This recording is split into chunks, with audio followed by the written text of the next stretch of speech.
Hello, and welcome to our Reimagining Long-Term Care webinar series. My name is Neil Dreimer. I'm the Director of the Health Innovation Programs at Healthcare Excellence Canada. My pronouns are he and him, and I'm so pleased to be your host today. HEC honors the traditional territories upon which our staff and partners live, work, and play. We recognize that the standard of living that we enjoy today is the result of the stewardship and sacrifices of the original inhabitants of these territories. We must commit to not repeat past mistakes and to work towards more equitable and respectful relationships with First Nations, Inuit, and Métis. Acknowledging the territories and the original stewards of these lands is a fundamental responsibility of our organization and part of our commitment to work towards truth and reconciliation. I want to start by acknowledging that I am joining you from my home office in Ottawa, which is on the traditional, unceded, and unsurrendered territory of Algonquin people. We recognize and deeply appreciate their historic connection to this place and the opportunity to gather here today. I invite you to also share who you are and where you're joining from in the chat box, and I'm so pleased to see so many of you have already started to do so. Also happy to let you know that we are offering French simultaneous interpretation for this session. If you wish to hear the voice of the interpreter, please select French from the interpretation menu at the bottom of your screen. We invite you to share your questions and comments at any point throughout this webinar in either of our official languages. If you have a comment or a question, please feel free to add your question in the chat box. We will look to address as many of these as possible during our Q&A session, which will begin towards the latter part of this webinar. Also wanted to let you know if you need any technical assistance or having any issues with the Zoom platform, please feel free to connect to our tech support using the chat feature, which is at the bottom of your toolbar, at the bottom of your screen. This session is being recorded and will be available on our website in the next few days to review and share with colleagues who may have missed it.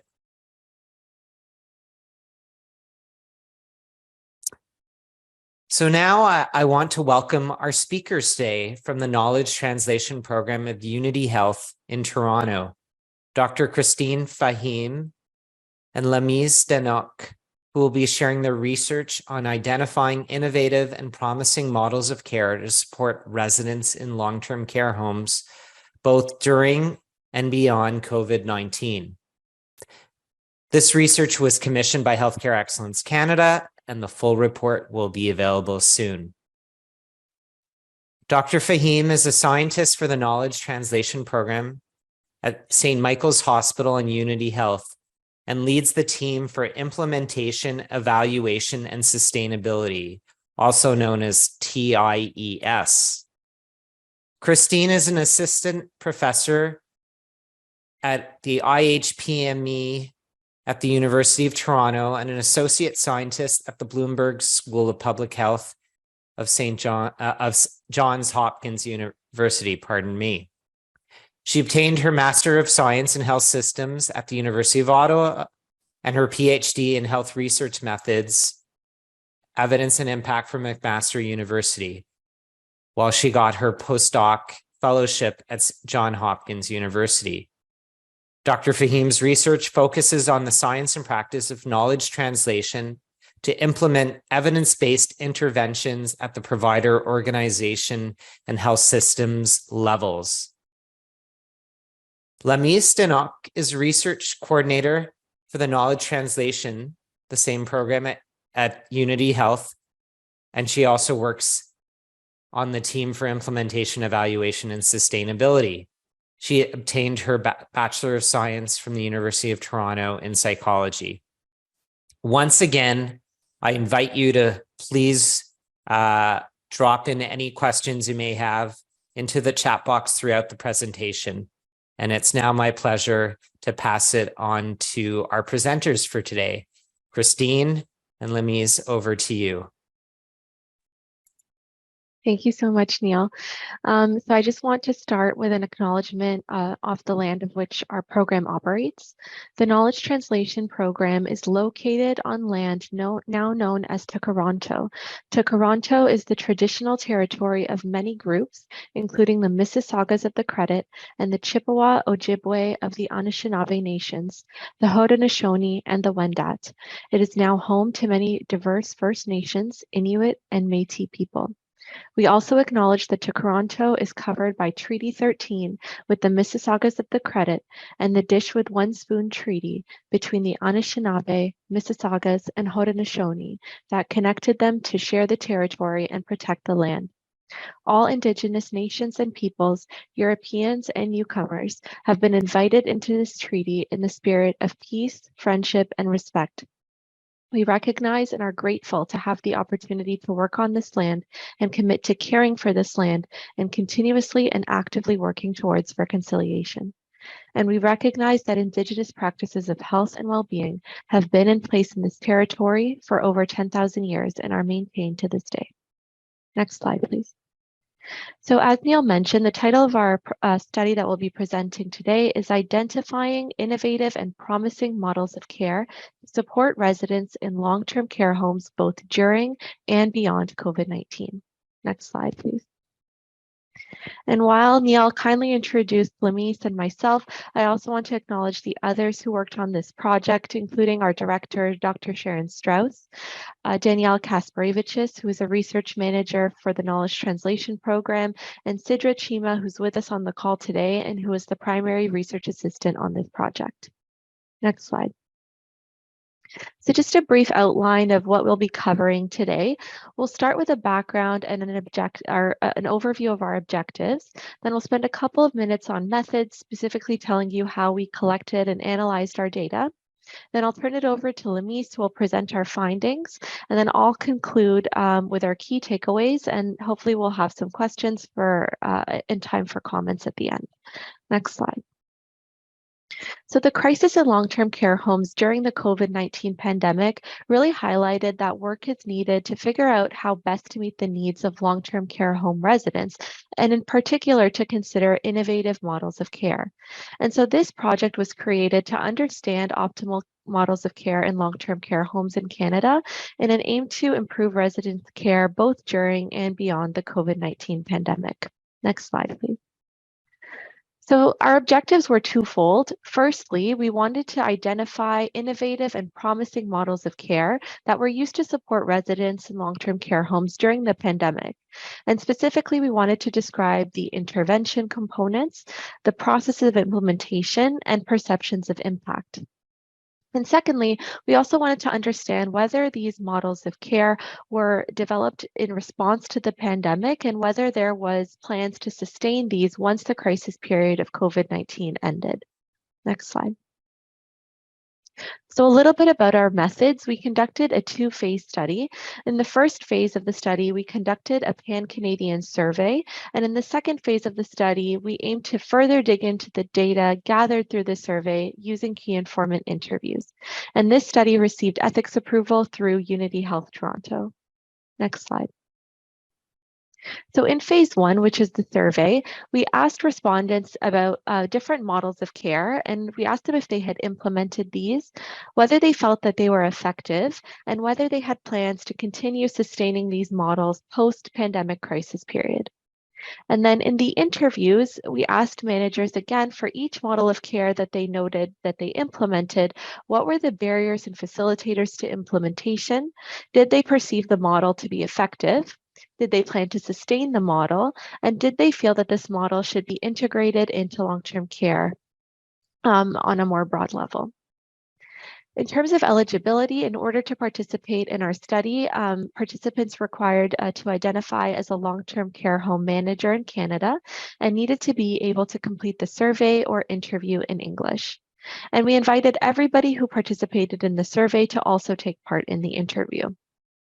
In terms of where we recruited participants, we started with the online survey, and we actually purposefully sent study invitations to over 400 long-term care homes across the country. We also leveraged the newsletters and social media and websites of our networks and various organizations that work with long-term care. Then in phase 2, like I mentioned, everybody who participated in the survey was invited to participate in an interview over Zoom.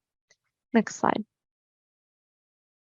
In terms of data analysis for the survey, we used an online server called Qualtrics to administer our study. And once the study ended, we downloaded all the data from the Qualtrics server and we summarized it using descriptive statistics in Excel. And we asked participants particularly if they had implemented 12 different models of care. So for each of these, we asked them, did you implement it? And if so, did you find this model to be effective? And did you have plans to sustain the model post-pandemic? We also had an open-ended section in the survey for participants to highlight other models of care that they implemented that we did not specifically ask about. Next slide. In terms of the interview data, our interviews were conducted over Zoom by Lamise from the Knowledge Translation Program. And following participant consent, we recorded these interviews and transcribed them verbatim. We then downloaded it into a qualitative software in order to complete the analysis. And we developed a code book to guide our analysis, and we coded in 2 different ways. The first was what we call a thematic analysis, which is what you'll see presented here today, which are really the high-level themes related to different barriers or facilitators to implementing the models of care. And the second way we coded was using implementation science frameworks. And what these frameworks allow us to do is to systematically categorize barriers and facilitators at the individual level or at the organizational level. So for example, challenges experienced by residents or by providers, all the way to more system issues such as funding or resource challenges. And this really allows us to again, categorize things systematically, and then in future to use these data to think about what strategies we need to put in place in order to address identified barriers. So a research coordinator and a research assistant coded 3 transcripts, and they compared that to make sure that the coding was being completed consistently. Anything that wasn't consistent was discussed via consensus process, and then the remaining transcripts were coded by a research assistant. Next slide, please. So I'll turn it over to Lamise now, who will walk through the findings. Thank you, Dr. Fahim. So I'll begin by discussing the quantitative component of the study, the survey findings. So 435 long-term care home managers completed the survey between September 2022 to December 2022. In terms of our demographics, 39% of our survey respondents were from Ontario, with 24% from BC, followed by some representation from all the other provinces. We were unfortunately unable to recruit from the territories for this, so the survey component is representative of the provinces only. In terms of funding of the workplace, 50% of survey respondents indicated their homes were publicly funded, 46% indicated their homes were privately funded, 2% indicated their homes were both public and privately funded, and 2% were not sure of the funding. Next slide, please. So our first question in our survey was kind of listing these 12 models of care and asking the managers to identify which ones they had implemented during the COVID-19 pandemic. So they were able to, select as many as they wanted to. In terms of our selection, healthy food options for residents was the most selected option, with 69% of managers indicated they had implemented this during the pandemic, followed closely by exercise, music, and art programs for residents, around 54%.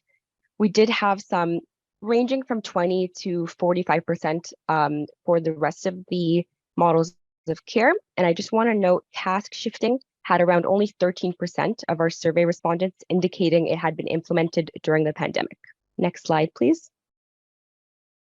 For each model of care, the manager had indicated they had implemented. A follow-up question would pop up for the model of care. So it would ask them, do you believe this model of care was effective at improving resident care in your long-term care home? So they were able to answer for each model of care they had implemented.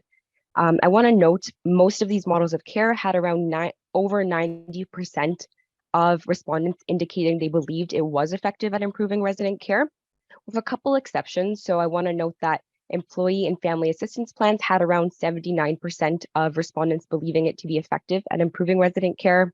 Task shifting had 76%, and then staff including the voice of residents in developing care models at 75%.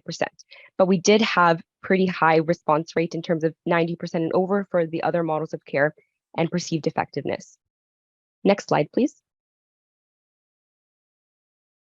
The other pop-up question that would follow was asking, do you believe this model of care will be sustained in your home beyond the pandemic crisis period? So managers were able to respond to that question for each model of care they had indicated was implemented in their home. Similar to the previous graph, most models of care had over 90% with plans to sustain beyond the pandemic, again, with only a couple of exceptions. So staff, including the voices of residents in developing care models, had 83% of managers with plans to sustain beyond the COVID-19 pandemic, and task shifting had 64%. Kind of speaking to the nature of task shifting itself, a model of care that is highly needed during the pandemic because of staffing shortages related to COVID-19, maybe not being as relevant or as useful beyond the pandemic when staff rates and staff shortages are much lower. Next slide, please. So now getting into the key informant interviews, like Dr. Fahim mentioned, the interview was offered to all survey respondents, but 37 out of the 435 expressed interest in participating in the interview. Of those 37, due to scheduling or response rates, we were able to interview 10 of those. So of those 10 managers who participated in the key informant interview, 5 indicated they worked at publicly funded homes, 5 worked at privately funded homes. In terms of our demographics, half of our respondents, so 5, were from Ontario, but we also had some representation from Alberta, Saskatchewan, New Brunswick, and Nova Scotia. Next slide, please. In our interviews, Dr. Fahim spoke to what was talked about in our interviews, but we would ask kind of the same list of those 12 models of care. They would indicate which ones they had implemented, and then they would choose certain models of care to discuss further. So in our discussion of the models of care, we would ask them any barriers they faced to the implementation of the model of care. So scoping across our interviews, we were able to identify 5 common barriers throughout the interviews. Our first one was lack of funding, resources, or staffing. So when you don't have the money, when you don't have the resources or the staff to adequately implement the model of care, it of course adds a major blockage to properly implementing it. The second one being staff not being familiar with or reluctant to use the model of care. We found this a lot in more technology-focused models of care, where there is a generational gap at times, and there's staff who are more comfortable with using certain technologies compared to others. So we did find that some staff were not maybe supportive or familiar with it, causing a hindrance in implementing the model of care.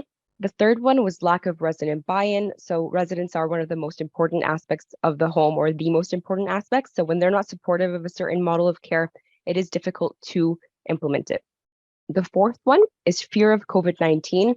The whole world was pretty fearful of COVID-19. So this of course applied to long-term care homes in both the residents and the staff. And the fifth one, pandemic regulations, especially for the more social models of care, like exercise, music, or art programs, or planned social activities, things where there's a group component involved. Pandemic regulations and the limits on the group size played a major hindrance in the implementation. Next slide, please. So we wanted to kind of give examples of participant quotes demonstrating some of these barriers.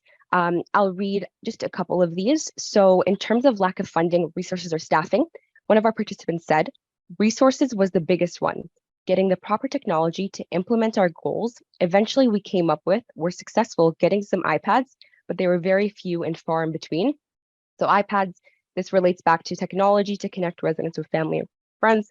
When they didn't have the money to properly get this technology, of course, it was a huge block of why they couldn't properly implement it.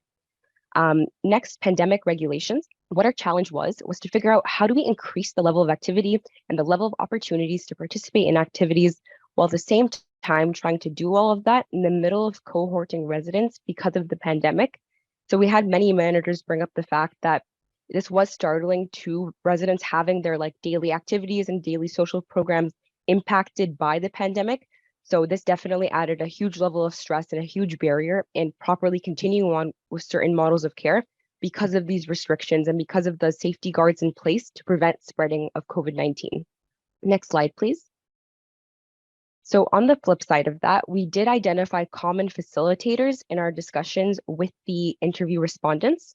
So again, scoping across the interviews, we identified 6 common facilitators across these models of care. The first one was collaboration between staff and staff support. When staff are kind of being able to discuss these amongst each other and expressing their support for the model of care, and in turn, assisting in the implementation, it of course makes it very easy and much less complex to implement models of care. The second being resident/family buy-in. When the residents and their primary caregivers and families are supportive of a model of care, specifically one that comes to mind, technology to connect families and residents. Many managers stated that they had a lot of support for that, so it encouraged them to keep going. Getting that verbal feedback from them and that support gives you the motivation to continue on. The third one being funding, legislation, or resources provided. A lot of homes got increased funding during the pandemic for certain models of care. There were some directives and resources provided that greatly assisted in maintaining and expanding on these models of care. The fourth being pre-existing care model supports the implementation.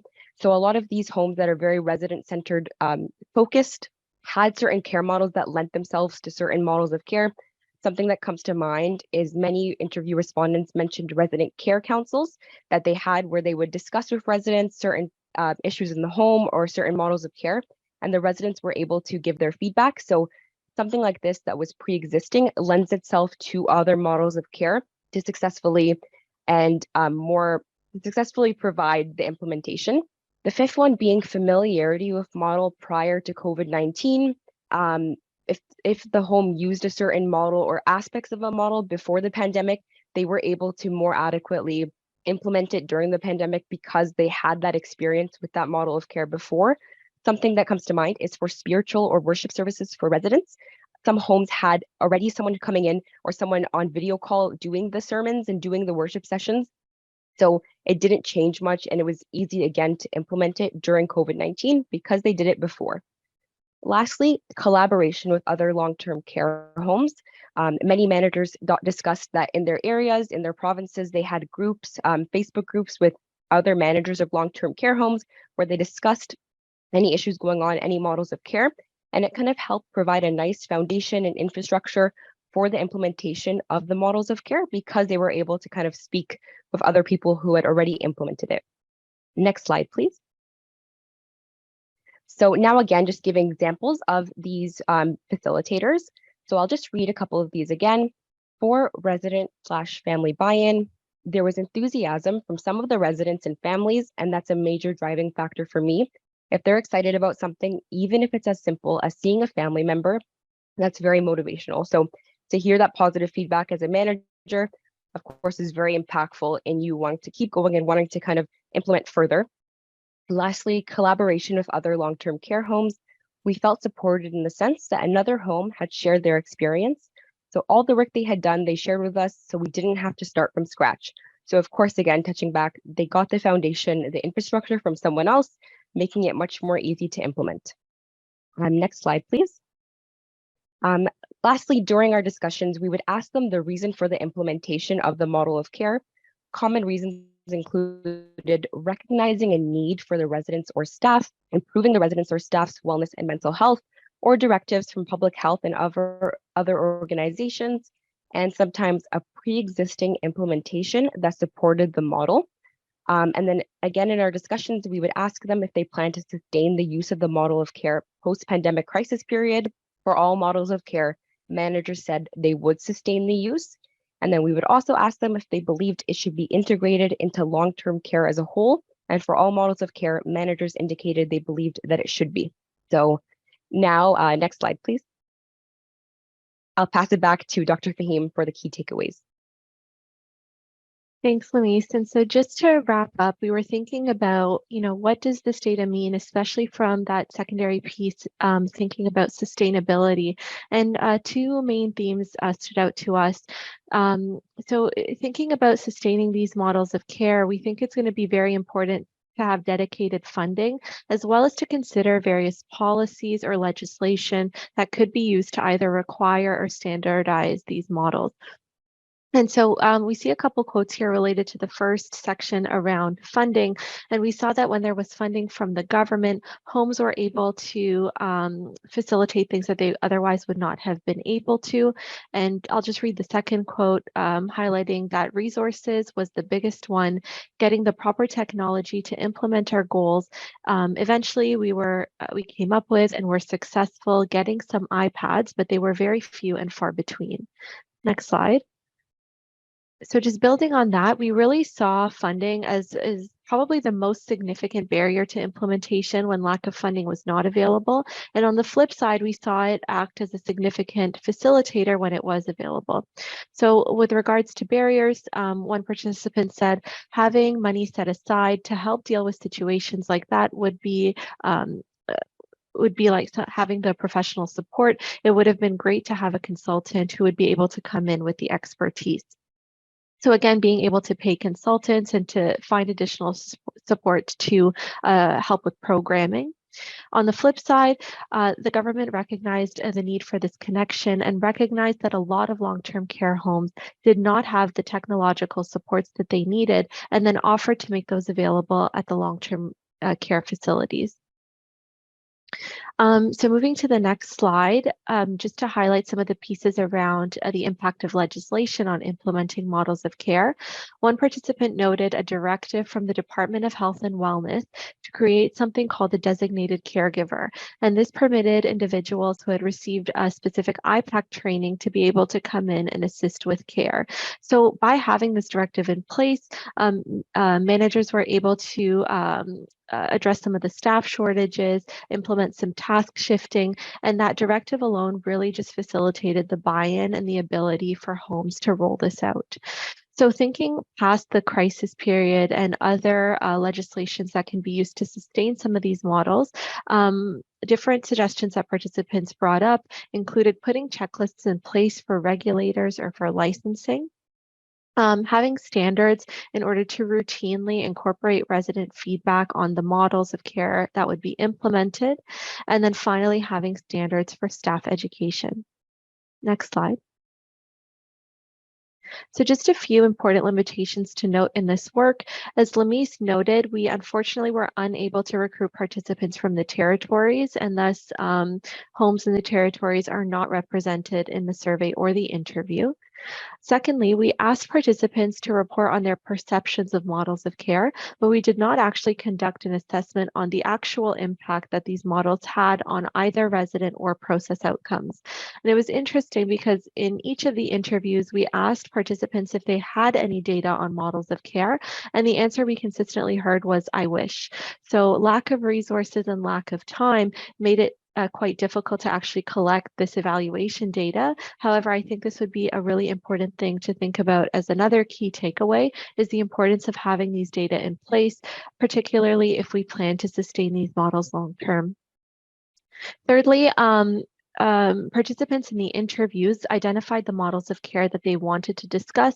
So again, as Lamise mentioned, some homes had implemented just a few, or others had implemented all the ones we asked about. And just for the sake of time, we didn't have the capacity to dig into all of those for the interviews. And so we asked participants to speak to the ones that they felt were most impactful in their home. And then finally, both the surveys and the interviews were only conducted in English, and this is a significant limitation as any programs that were put in place, particularly tailored to non-English speaking populations, were likely not captured in our study, but would be very important to consider as well. Next slide. And so just the conclusions for this session is this research is not exhaustive of all the models of care that were implemented in long-term care homes. However, we did get a general sense that the models that were implemented in the crisis period were well received and that most homes plan to sustain the majority of these post-pandemic crisis. Thinking about that sustainability, there are some recommendations for policymakers that were cited by participants, including having dedicated pools of resources or funding in order to sustain these models, and thinking about potential policies or legislation to standardize these across different homes. And then finally, a significant limitation and an opportunity for additional work is that the effectiveness of these models on care on staff and resident outcomes needs to be evaluated. And it would be a worthwhile investment to invest in that research, again, to think about where are we seeing impact with these models, what's the cost to sustain them, to inform sustainability. Next slide, please. And then finally, we just want to acknowledge that this research was funded by Healthcare Excellence Canada, and we've also listed all of our contact information on the right there. Feel free to get in touch with us by email or have a look at our website, and we are happy to share the slides in our report. So thank you so much for having us, and I think we have some time for questions now.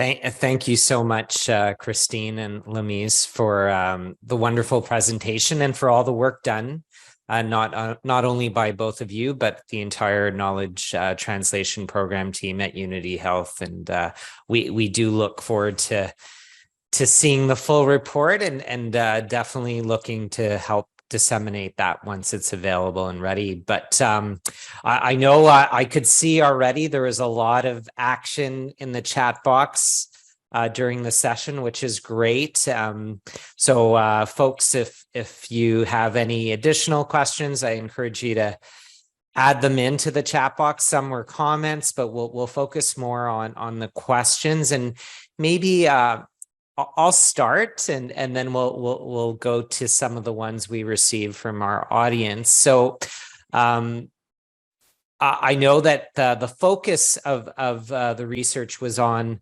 models of care that plan to be sustained, after the pandemic. That started during the pandemic, but plan to be sustained. I'm just wondering, this is always something that we're hearing more and more of. Are there things that you heard from conversations that might need to stop or to go away, things that were sort of the way of being before the pandemic that people don't want to return to? And I know, some of our programs, Reimagining Long-Term Care, which is an HEC program, it's focused on supporting homes to shift towards person-centered care. That's one of the key focus areas. But yeah, I'm just wondering if you had heard anything from the folks you talked to about that. Absolutely, and I'm happy to start, but I'll also invite Lamise to jump in as well. Two things that come to mind. The first was around task shifting. We saw that of all the models that we asked about, that one had the lowest response rate with plans to sustain the model. And we anticipate that many homes are anticipating that hopefully some of the task shifting related to staff shortages and stuff over time might be something that needs to be improved. I did see a couple of comments on the chat that obviously staffing is still a challenge in currently, and so maybe that will require sustainment a little longer than people had anticipated when we first did the interviews. But that was definitely a model that was seen as, hopefully, as things return to normal and staffing numbers are back up in place, might be able to pull back on. And the second one that comes to mind is the types of programming that were available. So at the time with COVID, of course, pandemic regulations really prevented the ability to do a lot of social activity programming in person. And so there was a lot of online and technology focused programs that were put in place instead. So I don't think it's a matter of totally getting rid of those, but it's, again, sustaining some of that, but also making space for some of that in-person and community programming as well. Lamise, any additional thoughts to this question? Yeah, I have something to add. Again, not in terms of stopping, but I did find a lot of long-term care home managers mentioned to me that previously they didn't have any technology in which their residents would FaceTime their family members. And that caused a bit of a blockage in terms of their families who lived out of province or further away from them. So something like technology to connect, when they got those iPads, they were able to finally connect with their family members who they haven't connected even before the pandemic. and it allowed them to kind of speak with them and develop this relationship. And it was something they said they would sustain post-pandemic crisis period. So I was able to kind of modify. It's a benefit, I guess, of COVID-19. It allowed this connection to occur and to continue to occur. And the power of technology kind of not only in long-term care, but it's transformed other workplaces as well, but definitely took hold in long-term care and allowed these connections to form. Excellent. Thank you. And yeah, no, we've definitely heard from a variety of people that we've talked to post-pandemic. Well, I shouldn't say post, but during this stage of the pandemic, the technology option should definitely be considered as an option, not the only one, but something that patients and families have definitely benefited from. So just going to the audience now, I know one of the questions that you sort of addressed in the chat box, but it might be helpful for everybody to hear. So what was your working definition of model of care? Yeah, great question. So we refer to models of care quite broadly as strategies or programs that homes put in place in order to support residents during and beyond the pandemic. And as I mentioned, we specifically asked about 12 models that were noted there. And I also saw in the chat some questions about why was healthy eating considered a model of care? So those actually came from a lot of the work that we had preliminary discussions with HEC and other organizations. So a lot of those models were actually identified by long-term care homes themselves through different communities of practice and also through a literature review that we did. So we really wanted the homes to be the ones to kind of define what model was, and those were the 12 that we had specifically heard about. But at a high level, again, it was strategies or programs with the specific intention of improving resident care. Okay, no, thanks for the clarity around that. Another question we got was, I'm curious about the procedures, strategies for including resident voices. How did you define this model? Denise, did you want to take this one? Yeah, so it is more of a broad one. A lot of times you would define it as just incorporating residents' feedback, whether it be a discussion with them, how they felt about this model, or a procedure in which there was a survey. A lot of managers mentioned the survey they would do, I think it was about once a year, in which residents would give their feedback on things taking place in the home, and they would take that feedback in mind when implementing these models. Another thing that was actually mentioned by a lot of interview participants was this resident council, in which there was someone kind of elected from the residents to lead the council, and they would meet maybe on a monthly basis to discuss certain issues in the home, certain models of care, and someone from the staff of the home would be in that. So that was another way in terms of including their voices, but it is more of a broad model of care, and there's different kind of ways to do it. It's not just always a procedure in which there's a resident council, but it is a more of a loose model of care. Gotcha. Okay. Another question. So, and I think this is more specifically focused on those homes that are defined as public. So did you find that the innovation was being driven by the homes themselves, or in response to a strategic direction from the government or their health authority, for example? Just yeah, I don't know if you got a sense of the drivers for changing models of care or the innovations that they implemented. So for this report, actually, we didn't analyze it from public versus privately funded. We just kind of looked at it as a whole. So we unfortunately are unable to answer that question in terms of like how the funding impacts the directives. That is something that would be interesting to look at in a further exploration of funding and models of care, but we didn't analyze our results with that lens. So unfortunately unable to give an answer to that. No, for sure. I guess if we look at it maybe perhaps more broadly, did you get a sense of what was motivating or the drivers to change the models of care writ large? To change the models of care was a lot of it was what I'd ask managers, they're saying just looking at the residents, recognizing that there's a need for them and seeing like the issues happening in the home and wanting to do something for them. So that was a big motivator for many. Another motivator was getting the increased funding from the government or getting these directives. A lot of times there was a directive from this home from their larger organization telling them they should implement something. So that was, of course, a huge motivator and gave them like the infrastructure. But again, funding was a huge one, where they were able to implement many of these models of care, even something as like healthy food options, getting increased funding to be able to afford certain healthy foods because the prices did go up during the pandemic. I actually interviewed someone who was a food services manager who really stressed that the prices did increase during the pandemic and that put a weight on them. So getting increased funding definitely helped in all of the models of care. And just to add another thing that we heard, and being regular attendees of the LTC Plus series as well, is not to underscore the benefit of the communities of practice and just having those conversations with other homes. So we heard in this study and some of our other work with long-term care homes, just the ability for people to kind of workshop different ideas and lessons learned, and just hearing that others were able to successfully implement it was also a facilitator to implement some of these programs as well. So, and I'm just reading some of these. I don't know if you'll have the answer for this, but around funding, a question we received, do you have a breakdown per province on the questions of funding? And I imagine just looking at, the percentage or proportion of funding that homes get from the provinces. No, unfortunately, we did collect that granularity of data for this study.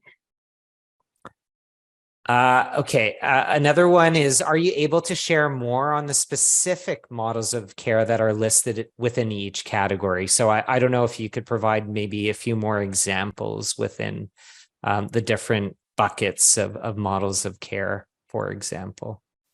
Absolutely, and I'll let Lamise kind of speak to those in more detail, but we did have a couple of slides, and it will definitely be in the report, where we have tables describing each of those models of care, as well as a description and quotes. So definitely the report will have a lot more detail than we were able to share today. But Lamise, maybe you can speak to some of the more kind of popular ones and give a bit more detail on those. Yeah, of course. So I'll go into the specifics of couple of them. So we did ask the managers about employee and family assistance plans. We asked them about technology to connect residents with family and friends, and we'll speak to that one was the most popular one in all of my interviews. Interviewees chose to speak about that one because that was something that was such a great need during the pandemic. There was also task shifting, which was shifting the tasks of one person to another staff member. That was something that was crucial during the pandemic because of the staffing shortages we've talked about. There was staff education in terms of like IPAC, vaccine information, having these like classes for staff during the pandemic was vital as well, because in the beginning it was such an unknown. So having this education we found through the interviews was very impactful for the staff, and staff were very supportive of it in our interviews. And then we had the exercise, music, or art programs for residents, another popular one, just something that kind of gave the motivation for residents, gave them something to do during the day, especially when their families couldn't go in. These activities for the residents were vital, especially the planned social activities. We had a couple of managers having like a social committee. So they would, with the residents, plan certain activities, even during the pandemic, where just small groups of them was something that was very popular and kept the residents' minds going. They were able to continue speaking with people, able to kind of adjust to this. We had a manager talk about how masks was a bit of an issue at first because they weren't used to wearing masks, just as we all weren't. So they had to kind of adjust their activities to do with a mask, which was different. And then we had spiritual/worship services for residents, another thing to kind of keep a sense of normalcy, something that a lot of homes had before the pandemic, but had to be readjusted to maybe online programming during the pandemic. So there's just a couple more examples, but we also have like a website link with the full report that has, like Tina mentioned, all the models of care and a nice like definition next to it.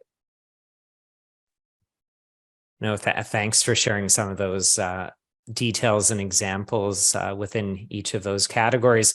I guess one thing that I was wondering about, and I know this wasn't necessarily the focus of the report or the research, but of course it's of interest to many people who are participating. So did you get any sense from the conversations that you had and the interviews about what types of things and approaches residents and families found to be most effective from some of these models that were implemented? Yeah, so a lot of the ones that when the facilitator was the resident/family buy-in were the ones that required engagement from the families themselves. So including their voices of the caregivers and the families, getting their feedback was something that families, of course, loved. Getting to impact your loved one's care is vital for them and something that makes them feel included in the care. Another thing, again, was technology to connect residents with families and friends. Having that simple FaceTime call, whether it be 5 minutes, 20 minutes, made a huge difference for them. And again, actively involve them in the care because they were able to see their loved one's face, able to connect with them and make sure they were still safe. So regarding that, mostly the ones that involved engagement, this active engagement with the family members and the caregivers was the thing that gave the most successful implementation on their side. And just to add, I know the way we presented it and for data collection purposes, family and resident engagement is presented as one model, but we would argue that this is really a approach that should be incorporated across any kind of implementation in long-term care homes. So while the formal model might be like the mechanism in which that information is gathered, we did see consistently as a facilitator across all of the models that when they were designed and implemented with residents or with their caregivers and with that voice at the table, that was a significant driver. So that would be another kind of key takeaway is maybe thinking about that one as a bit of a unique model and more of an approach that needs to be implemented across models of care. Okay, no, thanks. And I know one of the things that we're hearing is rather than some of these being options, do you think some of these could be accepted and implemented as a standard practice across the board? And it sounds like some of the things related to resident engagement is absolutely. I mean, I don't want to put words in your mouth, but I assume so. No, absolutely. And because I don't want to, speak for our participants, but we did see high levels of support across all of these models. And like Lamise mentioned, for each of those, we asked people not only do you plan to sustain it, but do you think this is something that should be rolled out and standardized, maybe not mandated, but at least standardized and recommended across all long-term care homes. And again, for the majority of models, people were in very high agreement that should be the case, which is why one of our key recommendations is thinking about, okay, how do we make that actionable and what policies or minimum standards or legislation needs to be put in place so that these things go from, a nice to have to almost more of the standard. And then again, thinking about, well, what would be the way to implement and sustain that? And again, it comes down to really making sure that funding is there, that resourcing is there, but also the evaluation and data, I think is also something that's going to be critical and something that policymakers will likely be looking for. Absolutely, and we know the release, the recent release of the new long-term care standards. We're hoping will be one more lever to support that. We got a question. Well, this one is likely more of a comment, even though it was phrased as a question. But if you have anything to add, residents, long-term care homes are suffering from ongoing pandemic restrictions, such as continuous masking. Residents have gone 3 years without seeing the smiling faces of their caregivers and have moved in and passed on without ever seeing a friendly face. So I guess the balance, the crux of this comment or question is about balancing infection control and the quality of life of residents. I don't know if you have any comments to that, but I think the point was being made is some of the restrictions are likely getting in the way of the quality of life of some of the residents. No, absolutely. And appreciate that comment. It wasn't specific to this study, but I could speak about a lesson learned from a parallel study that we're doing. So our team is implementing a program called Wellness Hub, and that is supporting just about 50 long-term care homes in the Greater Toronto area. And it was really providing them with one-to-one supports throughout the course of the pandemic, and specifically to support them with IPAC, with vaccine rollouts, and then also staff wellness. And that's really one of the biggest points of feedback that we continue to get from homes at this stage of the pandemic is, what does IPAC look like in long-term care now and kind of beyond the crisis period of COVID? And really just hearing that what's happening in society is not matching up with what's happening in long-term care home, and what is going to be that balance between making sure that residents and staff are protected, but also, you know, where can we be more lenient in order to facilitate that social engagement? And, you know, I know the person mentioned smiling and masking and all that kind of stuff. I don't have the answer, but I definitely agree with you that this is probably going to be the next big question for us to answer, is what does sustained IPAC look like in long-term care post-pandemic? And I anticipate it won't be, you know, back to status quo, but there may be modifications that we'll need to make in order to make sure people are protected, but also that these programs and the social aspect is being well considered, because like you said, it has significant impacts on quality of life and overall wellness. So while I don't really have an answer or a recommendation, I just want to echo agreement that I think this is a really big question that we need to answer, and likely will require a multidisciplinary response from ID docs and people on the ground to strategy going forward. For sure. And of course, the residents and families that are directly impacted. One more maybe specific question and a comment. I guess there was a bit of surprise about offering healthy foods as a strategy choice versus a standard. But just the question pertaining to that is, do you have any more information around what that looked like, the healthy food option as it was implemented? For that, it does sound like, oh, only during the pandemic you focused on healthy food, but it was kind of just more a redirect, like in a focus because of the pandemic and because of the effects of COVID on the health of individuals. A lot of managers, the food managers, the directors, wanted to place a focus on certain foods, certain types of eating during the pandemic, just to provide a next, I guess, course of action against COVID. So it doesn't mean they didn't have it before. It just means they placed an emphasis on it during the pandemic. So that's what I think what we mean. And it does add a little bit of confusion, but we just kind of mean a redirective focus to it. Okay. Just looking here, scanning the questions. I guess one broad question again around the methodology. Were there any other models of care mentioned by the interviewees outside of the 12 that were listed? And could you give us? Yeah. Okay, sorry. Yes. So there was one called the butterfly model we found extremely interesting. So one of our managers discussed this as like they were piloting it in their home, and it was described as kind of giving the residents choice and autonomy in their own care. So they said it was something to get out of the institutionalized feel. The residents were free to eat whenever they wanted. So there was not like set meal times, you need to be down by this time. The food was kind of there, and they were able to decide when they wanted to go eat. They also could decide what clothes they wear, and they had a say in their care. And this manager stressed that they had already been seeing the impacts of it, and it had only been a couple weeks since implementing. So they really emphasized this model of care, and we found it very interesting from this person. Another thing was the clinical triad. This was described as kind of a case management approach with a team of 3 nurses, one registered nurse, and then 2 registered practical nurses who kind of case managed 14 residents. So this was just described as something where people had someone to always look to, like the caregivers, because they were able to kind of talk to the same people about the care of the resident.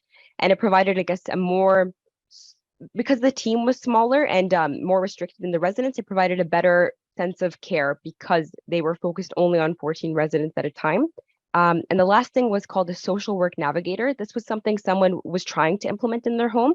So they had not yet implemented it, but it was described as someone who was a social worker who could kind of be there from the beginning, before the person goes into the home, just throughout their journey. So someone who would ease the transition, discuss like their planning of their care, the evaluations of their care, and just kind of be the main point of contact with the resident and the family, just to kind of provide someone you can look to. It feels very like safe just to have kind of speak to the same person each time about the resident's care and the resident had someone. So we also found that pretty interesting. Because we interviewed 10 interviewees, we did only have those 3 models of care to speak to, but we found them all very interesting and kind of provides a nice insight on other things being explored in long-term care homes.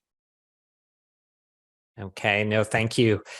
So I know we're almost at time. The last question is probably one more for HEC, but we were asked, what is the hope of HEC regarding sharing the results of this report, and will it reach the level of government which can use and act on some of this? So, I mean, absolutely, we are planning in conjunction with Unity Health to release the report publicly soon. And of course, it'll be made available to all of our partners across the health system, including policymakers. And we'll also be looking to work with the team from Unity Health to create further publications and tools based on the findings of this report. So of course, we want to make sure that it gets the broadest audience and could potentially support some of those policy level decisions that I think you mentioned in terms of the results of the report and what you heard. So